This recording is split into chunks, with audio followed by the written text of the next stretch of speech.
Good morning to all of you. Cash flow statement हम कर रहे हैं, जिसमें हम लोगों ने दो छोटे छोटे स्ट्रीम जो कि cash flow from investing activity and cash flow from financing activity, उसको हमने देखा है। राइट, क्योंकि वो दो छोटे छोटे टॉपिक थे, इसलिए उसको पहले कवर कर लिया गया। Because cash flow from operating activity थोड़ा सा लेंदी है, इसलिए इसको लास्ट में रखा गया है। बल्कि आपके बुक में ये पहले ही है, तो थोड़ा सा अंडरस्टैंडिंग को समझने के लिए ऐसा किया गया था। तो आज हम लोग देखेंगे कि cash flow from operating activities को करते समय क्या क्या कॉन्सेप्ट ध्यान में रखना है, किन किन बातों को ध्यान में रखना है। राइट, चलिए तो हम लेके चलते हैं सीधे। सबसे पहले आज का टॉपिक थोड़ा सा डिस्कशन होगा, क्योंकि थोड़ा सा ये लेंथी है, तो थोड़ा सा इसमें टाइम भी ज्यादा लग सकता है। राइट, तो सबसे पहले हम लेके चलते हैं आपको आपके बुक के फॉर्मेट पे। क्या आपको बुक का फॉर्मेट दिखना शुरू हुआ? चलिए, ये है cash flow from operating activity को करना है हमारे को। ऊपर हेडिंग आ रहा है, आप देखिए, cash flow statement for the year ended. देखिए यहाँ पे लिखा हुआ एक मेथड, वो है इनडायरेक्ट मेथड। राइट, दूसरा वर्ड यहाँ पे यूज है as per accounting standard 3 revise. Right, इसका मतलब ये है कि हमारे पास कुछ और भी मेथड अवेलेबल है। जब भी हम कैश फ्लो स्टेटमेंट अगर हम बनाएं, कैश फ्लो स्टेटमेंट जब हम बनाएंगे, तो हमारे को बनाने के लिए दो मेथड्स प्रिस्क्राइब्ड है। कहाँ पे? As per as 3, accounting standard 3 है, जो कि ICAI के द्वारा इशू किया गया है। कैश फ्लो स्टेटमेंट को बनाने के लिए एक तो है डायरेक्ट मेथड, दूसरा है इनडायरेक्ट मेथड। राइट, थोड़ा सा अगर कॉन्सेप्चुअली आप इस पे देखोगे तो क्या निकल के आएगा, ये जो भी डायरेक्ट और इनडायरेक्ट मेथड है, ये केवल केवल अप्लाई होता है आपको cash flow from operating activity only. यानी अगर हम बात करते हैं इन्वेस्टिंग एक्टिविटी की, cash flow from investing activity and cash flow from financing activity, इस पे डायरेक्ट और इनडायरेक्ट का कोई कॉन्सेप्ट नहीं है। डायरेक्ट इनडायरेक्ट ऐसा कुछ कॉन्सेप्ट नहीं है इधर। राइट, तो ये भी बात ध्यान में रखना जरूरी है। अब सवाल ये है कि कब हम डायरेक्ट मेथड लगाएंगे और कब हम इनडायरेक्ट मेथड लगाएंगे। तो देखिए, जब भी ऑप्शन आता है तो कंफ्यूजन जरूर आता है। राइट, तो यहाँ पे ऑप्शन नाम का कोई चीज नहीं है। इंडिया में जितने भी कंपनीज हैं, जो प्राइवेट लिमिटेड हो या पब्लिक लिमिटेड हो, यानी कि जो भी कंपनीज हैं, अगर वो लिस्टेड हैं स्टॉक एक्सचेंज पे, तो उनके ऊपर कंपल्सन है इनडायरेक्ट मेथड को फॉलो करने का। मतलब they must have to follow indirect method. कोई ऐसा ऑप्शन नहीं है कि कौन सा फॉलो करना है, उनको इनडायरेक्ट मेथड फॉलो करना ही करना है। अब क्या है डायरेक्ट और क्या है इनडायरेक्ट, वो थोड़ा सा समझते हैं।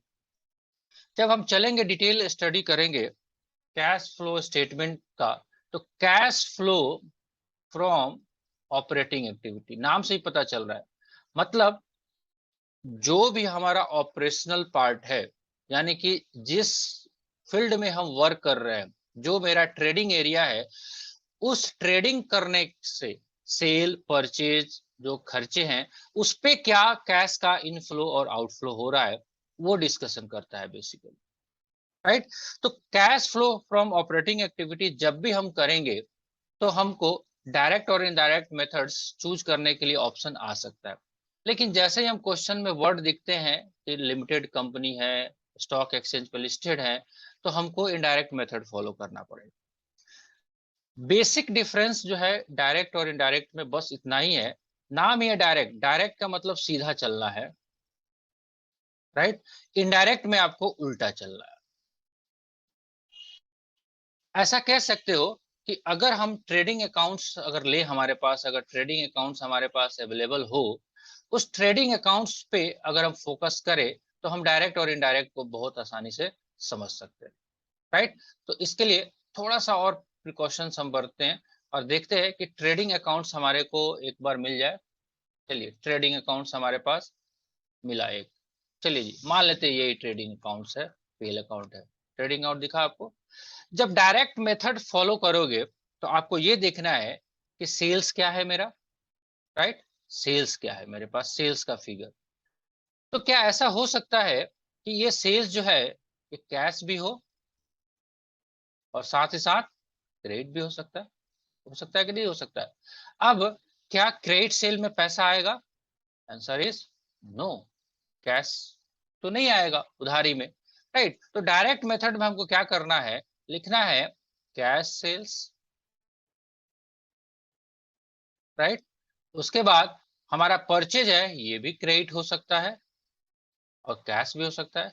तो जो हमारा माइनस क्या होगा, कैश परचेज होगा कि नहीं होगा, सिंपल सा बात है।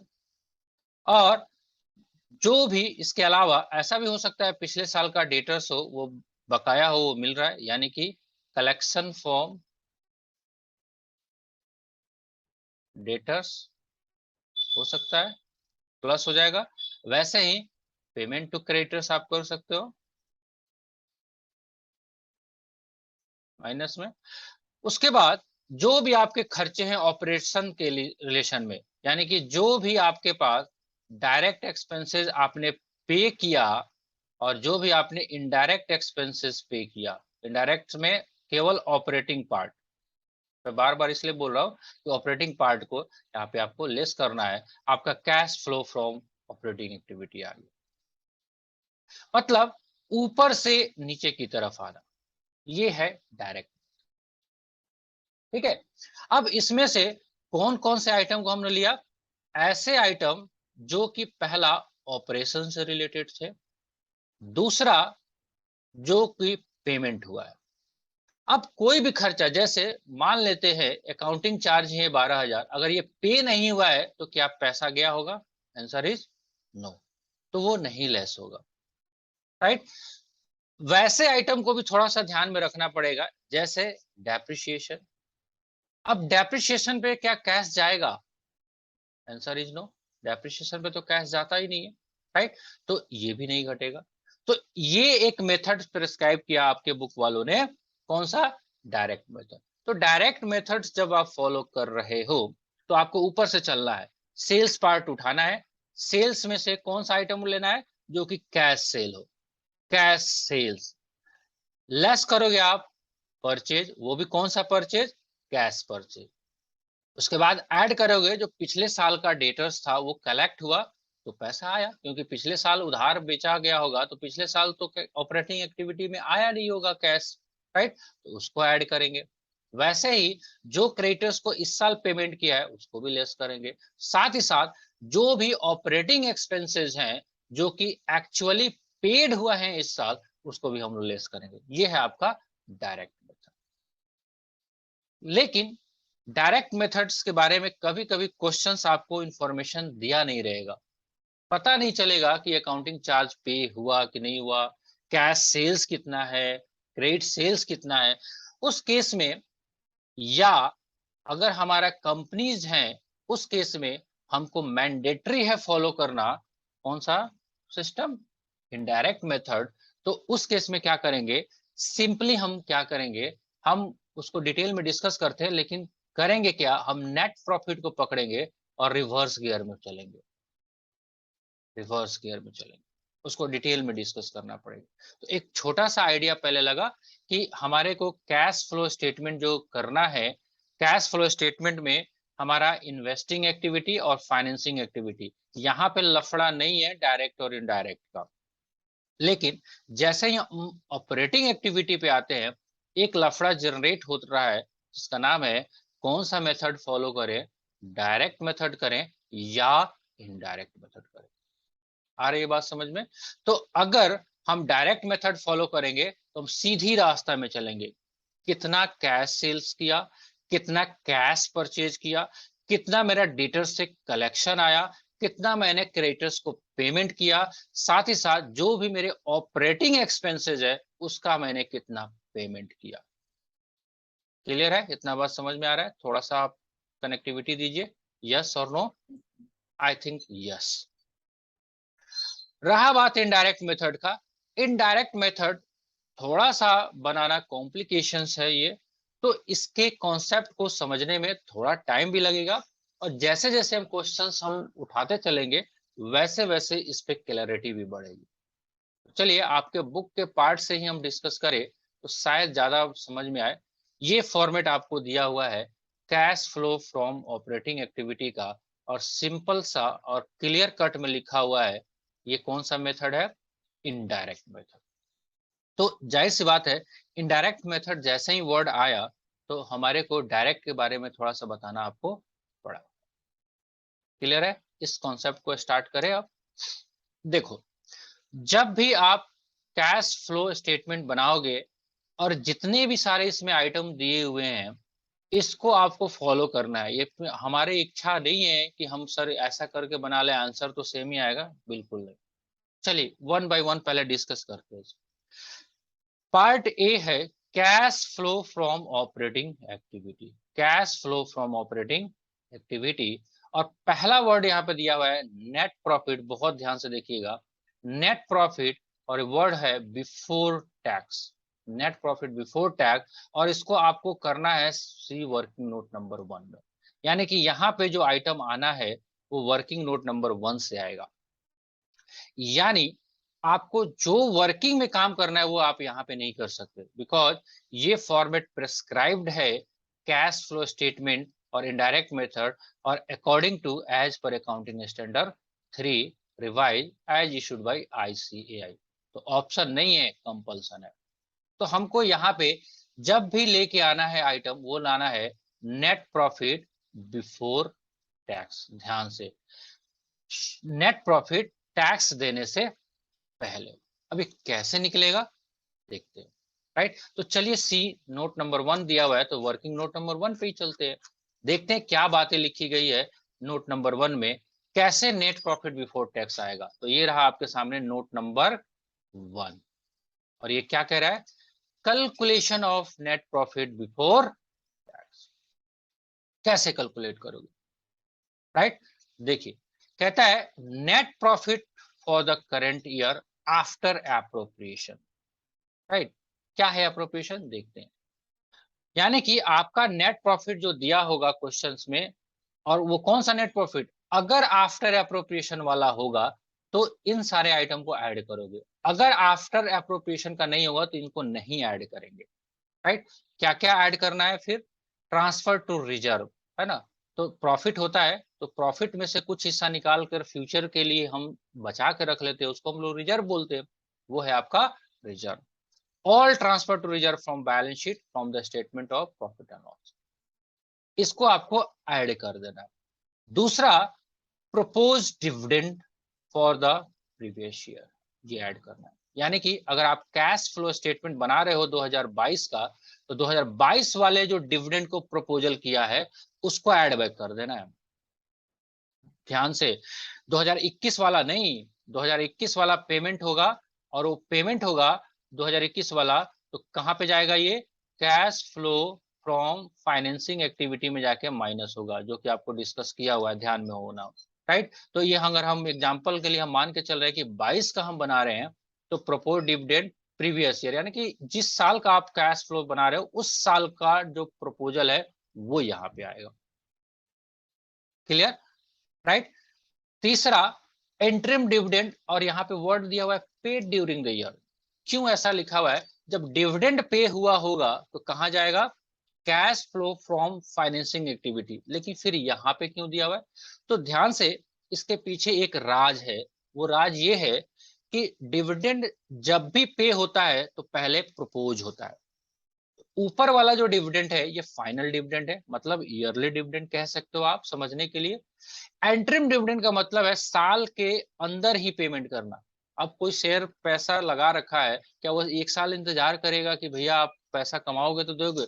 कभी कभी कंपनियां जो हैं साल के अंदर ही डिविडेंड को पे कर देती है, तो ऑब्वियसली बात है जब इंटरिम डिविडेंड उसी साल में पे हुआ होगा तो पहले क्या हुआ होगा, प्रपोज हुआ होगा।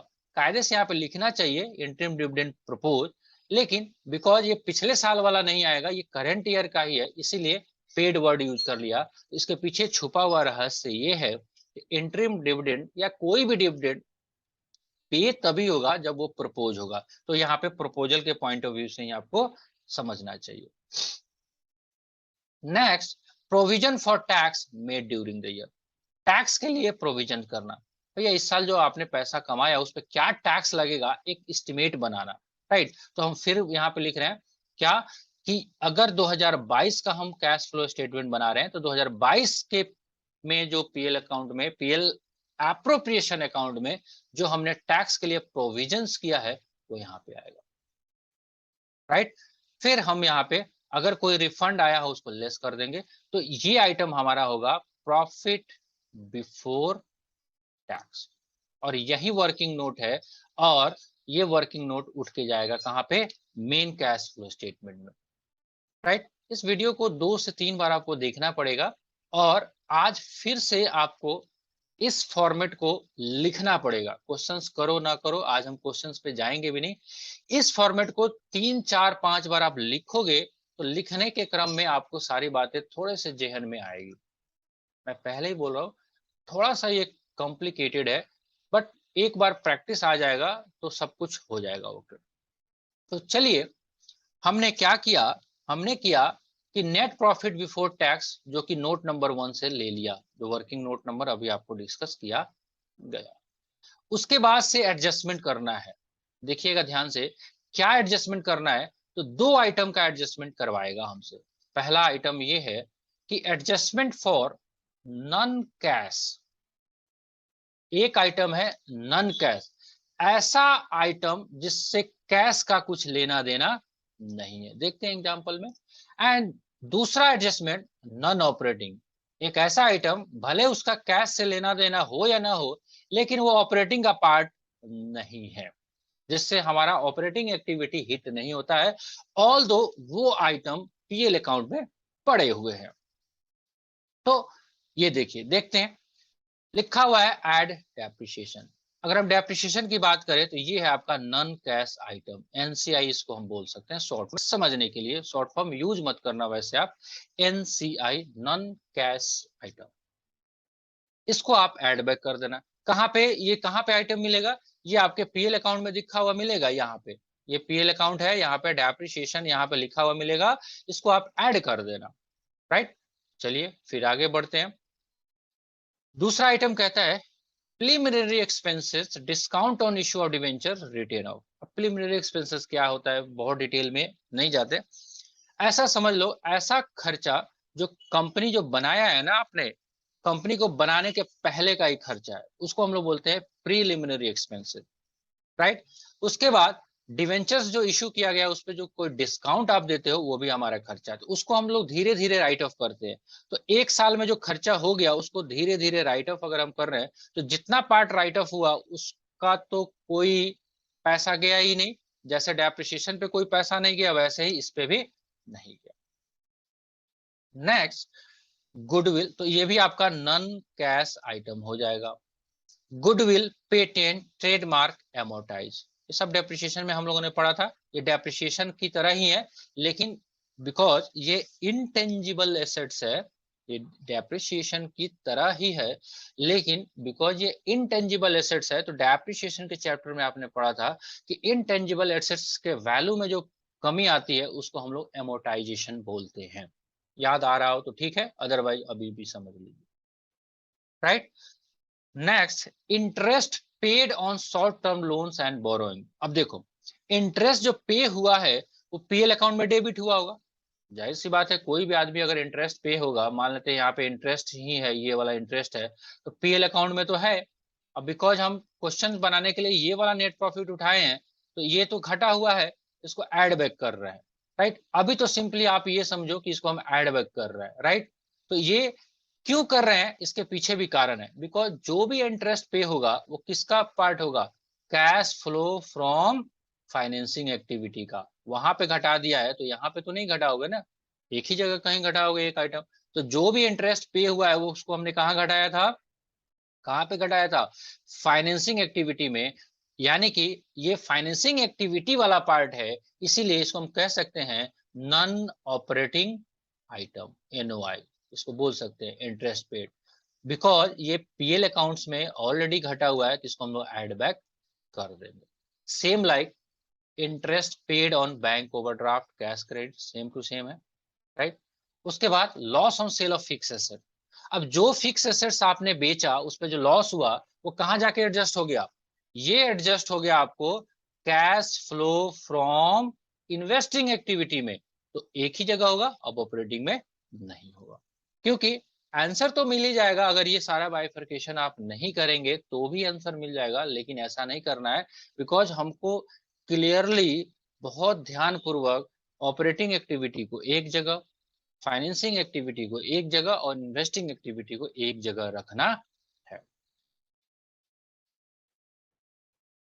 थोड़ा सा बाउंसर लग रहा होगा, लगेगा भी, क्योंकि ये चैप्टर इतना आसान भी नहीं है और मुश्किल तो नहीं है, लेकिन लोग इसको कहते हैं ये मुश्किल है, लेकिन बहुत ध्यान से आप करोगे तो बिल्कुल मुश्किल नहीं फील होगा। लेकिन आप चाहोगे कि फर्स्ट शॉट में ही समझ में आए, तो ये भी थोड़ा सा कहना उचित नहीं है कि आपको एक ही बार में ये समझ में आ जाएगा, धीरे धीरे समझ में आएगा, राइट। चलिए, उसके बाद कहता है increase in provision for doubtful debts. Provision for doubtful debts आप समझते ही हो, जो पैसा आपका डूबने वाला होता है उसके लिए प्रोविजंस किया। तो जैसे ही वर्ड प्रोविजन हुआ है, पैसा तो गया नहीं आपको, इसको एड बैक कर दो। ये तो हो गया एडिंग वाला आइटम। कुछ लेस वाले आइटम भी है, उसको भी देख लीजिए एक बार, क्या क्या आइटम आपको लेस करने हैं। चलिए, क्या क्या लेस करना है, इंटरेस्ट इनकम। अब क्यों लेस करना है, इसके पीछे कारण है। इंटरेस्ट जो है आपके पीएल अकाउंट में क्रेडिट में जुटा हुआ है। अब पीएल अकाउंट के क्रेडिट में है तो नेट प्रॉफिट बढ़ा हुआ दिखा रहा होगा। अब बिकॉज ये हमारा cash flow from investing activity में हमने प्लस कर लिया है, तो यहां तो फिर प्लस नहीं करोगे, यहां तो लेस करना पड़ेगा। बिकॉज हमने कोई एफडी किया हुआ है कहीं पे, उससे ब्याज आ रहा है, dividend income, rental income, gain on sale of fixed asset, right, decrease in provision for doubtful debt. ये सारे के सारे आपको लेस करना पड़ेगा। इतना करने के बाद आपके पास जो रिजल्ट निकल के आएगा, उस रिजल्ट का नाम रहेगा, बहुत ध्यान से देखिएगा, थोड़ा सा हम इसको हाईलाइट भी कर देते हैं। इसका नाम रहेगा operating profit before working capital change. Before working capital change, यहां तक का जो आइटम है आपका ऑपरेटिंग एक्टिविटी वर्किंग कैपिटल में चेंज से पहले का आ गया, राइट। अब एडजस्टमेंट करना है हमको वर्किंग कैपिटल का, बिकॉज इनडायरेक्ट मेथड हमने फॉलो किया है। तो नेट प्रॉफिट जो आया उसमें सेल्स का पार्ट इंक्लूड है, परचेज का पार्ट डिडक्टेड है। देखिए, हो सकता है कि पैसा आया ही ना हो, तो हम कैसे एनालाइज करेंगे, तो हम चलेंगे सीधे यहां से बैलेंस शीट पे। अब बैलेंस शीट्स के आइटम को कंपेयर करेंगे। डेटर्स शुरुआत में इतना था, अभी इतना है। मान लेते हैं कि मेरे पास डेटर्स जो है, ओपनिंग में डेटर्स 100 रुपया था, और क्लोजिंग में डेटर्स जो है वो 50 रुपया। इसका मतलब क्या निकल के आ रहा है कि हमारे को डेटर से 50 रुपया आया, यही मतलब निकल के आ रहा है। यानी कि कह सकते हैं कि डेटर्स में अगर डिक्रीज होगा उससे हमारा कैश आएगा, अगर इंक्रीज होगा तो इसका मतलब मेरा कैश आया ही नहीं, उल्टा चला गया, राइट। तो इसलिए इसको ध्यान पूर्वक, डिक्रीज इन करेंट एसेट्स, जब भी आपका करंट एसेट्स, बिकॉज डेटर्स आपका करंट एसेट्स है, और करंट एसेट्स में जब भी डिक्रीज हो तो आप ये मान के चलना कि पैसा आपका इनफ्लो हो रहा है। इसका उल्टा करंट लायबिलिटी में इंक्रीज को, ये बहुत ध्यान से रखिएगा, उल्टा उल्टा चल रहा है यहाँ पे। अगर आपका करंट एसेट्स डिक्रीज हुआ तो आपको ऐड करना है, करंट लायबिलिटी इंक्रीज हुआ तो आपको ऐड करना है, राइट। सेम इसका उल्टा, अगर करंट एसेट्स इंक्रीज हुआ तो आपको लेस करना है, करंट लायबिलिटी डिक्रीज हुआ तो आपको लेस करना है, राइट। तो जाके निकल के आएगा कैश जनरेटेड फ्रॉम ऑपरेशन, और यहां पे सेपरेटली, क्योंकि ये रिक्वायरमेंट है, less income tax paid net of tax refund receive, right. यहां पे जब लेके आओगे तो ये आपका होगा नेट कैश फ्रॉम या use in operating activity, right. कुछ बातें समझ में आई, थोड़ा बहुत भी। अब दो काम हो सकता है, एक काम तो ये कि आप इस पे क्वेश्चंस देखें, दूसरा काम कि हमारे पास जो इलिस्ट्रेशन है, आज क्वेश्चन ना देख के ये इलिस्ट्रेशन जो दिया हुआ है इसमें आपको छांटिए। अब देखिए क्यों मैंने आपको पहले दिन इलिस्ट्रेशन नंबर 1 नहीं कराया। अब देखिए पहला क्वेश्चन आपके बुक का क्या कहता है, क्लासिफाई फॉलोइंग इनटू, कौन आपका ऑपरेटिंग एक्टिविटी है, कौन आपका इन्वेस्टिंग एक्टिविटी है, कौन आपका फाइनेंसिंग एक्टिविटी। भैया हमने जब पढ़ा ही नहीं फाइनेंसिंग और ऑपरेटिंग इन्वेस्टिंग इलिस्ट्रेशन 1 के टाइम में, तो क्या हम कर सकते थे? Answer is no. तो ऑपरेटिंग एक्टिविटी का क्वेश्चंस करने से पहले, बिकॉज अब आपको सारा का सारा एक आइडिया मिल गया कि कौन से आइटम किस हेड में जाने हैं, उसके लिए क्वेश्चंस दे दिया आपको इलिस्ट्रेशन नंबर 1। अब कैश सेल्स, अगर कैश सेल्स की बात करें तो ये क्या है, ऑपरेटिंग एक्टिविटी का पार्ट है। Cash receipt from trade receivable operating activity का पार्ट है। तो इसको आपको खुद से एक बार करना चाहिए। जैसे ही आप करोगे कुछ डाउट आएगा, मैं मानता हूं डाउट आएगा, तो उस डाउट को किया जाएगा तो मजा आएगा। बिकॉज फुल फ्लेश क्वेश्चन से पहले थोड़ा सा मल्टीपल चॉइस क्वेश्चंस टाइप का या आईक्यू लेवल क्वेश्चंस है ये, जिससे आपके ब्रेन को एनालाइज करने का पावर मिलेगा, जिसमें ये बातें सारी डिस्कस की जाएगी कि कौन से आइटम किस घर में है। यानी कि फूफा जी, मामा जी और जीजा जी, 3 कमरे बने हुए हैं, इस 3 कमरे में कौन सा आइटम किस कमरे के लायक है ना। रसमलाई आया है तो वो जीजा जी के कमरे में जाएगा कि फूफा जी के कमरे में जाएगा कि मामा जी के कमरे में जाएगा, और भूजा आया है या आलू चप आया है वो किसके कमरे में जाएगा, राइट। तो जाहिर सी बात है आपको बाइफर्केशन पहले रहेगा तो ही ज्यादा पता चलेगा। तो आई थिंक आपको क्वेश्चंस जो है इलिस्ट्रेशन नंबर 1 टू लगभग लगभग 5, 1 to 5 5 करना चाहिए क्वेश्चन। इस पे जो डाउट होगा वो हम लोग कल करेंगे। Question and illustration number 1 to 5, और वीडियो का लिंक आपको मिल जाएगा तुरंत क्लास एंड होने के बाद में। आप वहां से जरूर 2 बार आज जरूर देख लीजिएगा। बहुत मैंने स्लोली और स्पीडली आपको डिस्कशन किया है। फिर भी कोई डाउट रहता है तो हम लोग जैसे ही नेक्स्ट क्लास में हम मिलेंगे तो हम लोग करेंगे, राइट। तो एक बार आप थोड़ा सा आइडिया दीजिए कि कुछ ना कुछ, यानी कि लगभग लगभग अगर 40% भी बातें आज की क्लास की समझ में आई तो आई थिंक आपका काम बनेगा, राइट। ठीक है जी। तो आई थिंक आज आपका इतना काफी होना चाहिए। बाकी अगर कोई समस्या है तो आप जरूर बताइए, अदरवाइज क्लास को हम लोग एंड करेंगे।